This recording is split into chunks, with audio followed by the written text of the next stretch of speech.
They tell us that crime is down overall, right? And it is. We used to be known as the murder capital of the world, right? That's what they said. But we changed that because we had a collective will to be able to change that. We said we wanted something different for the community that we call our home. Right?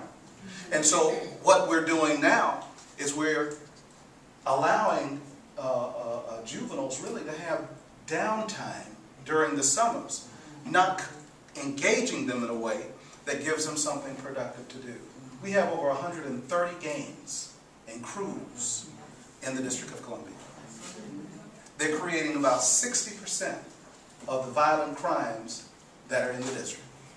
But there's no comprehensive strategy at all for how we engage youth and deal with juvenile crime. We got a lot of money that we're throwing at it. The courts have money, the district, government has money, and a whole lot of other folks, but we're not requiring them to work together toward a single strategy for how we approach it. What I want to do is pull them all together and say, put everybody in a room just like this.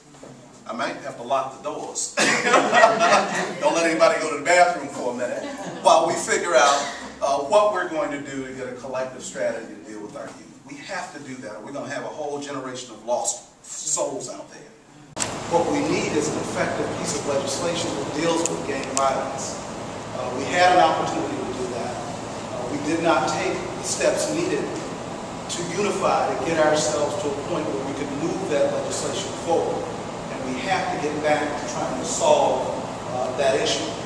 Because if we do not get a handle on that, these juveniles are creating more than 60% of the violent crimes that are happening here. And that's a problem. They're involved somewhere in that activity. We've got to wrap our arms around it. Now, we've got a lot of money that we're throwing at juvenile crime issues.